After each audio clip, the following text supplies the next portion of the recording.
Chapter 1. Five different roads. This is London, and it's the spring of 1964. The city seemed to be changing by the day. New record shops appeared in high streets almost overnight. They proudly displayed photographs of smiling young groups from Liverpool, Manchester, and London.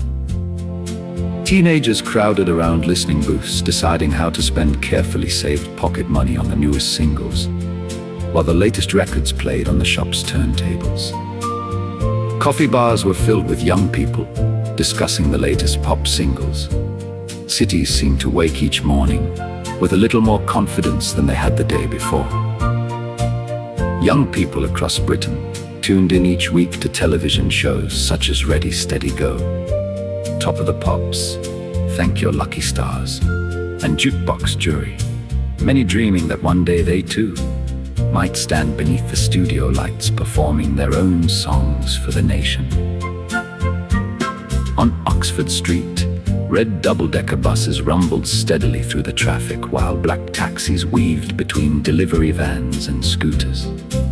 Policemen directed traffic with white-gloved precision as shoppers hurried beneath colorful shop fronts carrying packages from Selfridges, John Lewis, BHS, Marks and Spencer's, and C&A.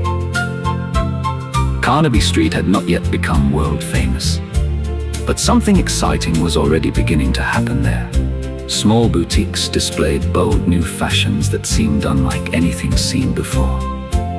Every week the street attracted a few more curious young people searching for something different.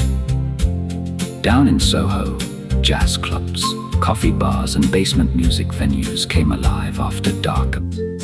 American rhythm and blues records crossed the Atlantic in the suitcases of traveling musicians, quietly influencing a new generation eager to create a distinctly British sound. Beyond London's famous landmarks, life unfolded along the bustling high streets of the surrounding towns and suburbs. In Hammersmith, shoppers browsed department stores before stopping at Lyons' Corner House for tea.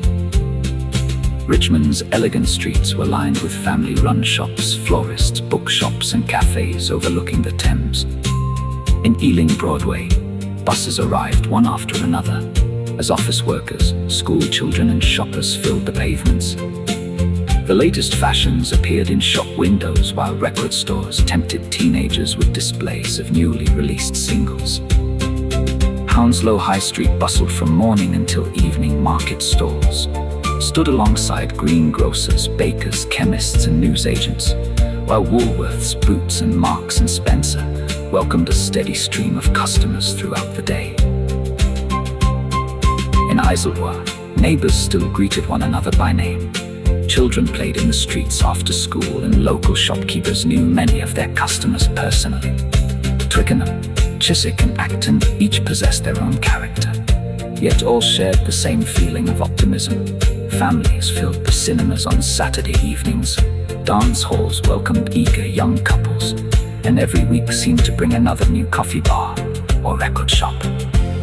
Everywhere, transistor radios carried the latest music into homes, cafes, parks, and buses. Britain was discovering a new soundtrack, and young people eagerly embraced every fresh sound that emerged from their radios and record players.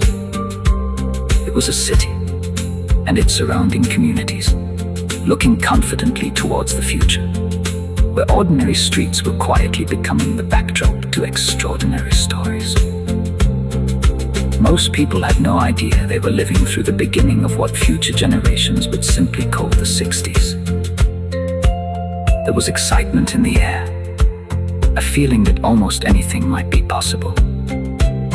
Yet among the millions of people traveling on London's buses, underground trains, and busy pavements were 5 young women whose paths had never crossed. None of them knew the others. Not yet.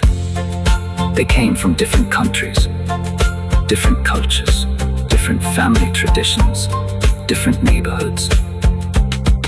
If someone had placed them together in a single room, Nobody would have imagined they shared the same dream. Yet each longed for exactly the same thing: to create music that would bring people together.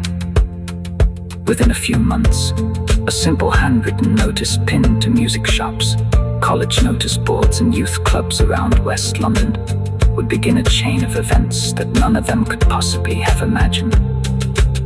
The notice contained the words: musicians and singers interested in forming a modern beat group. Guitarists, bass players, keyboard players, and drummers welcome. Girls wanted.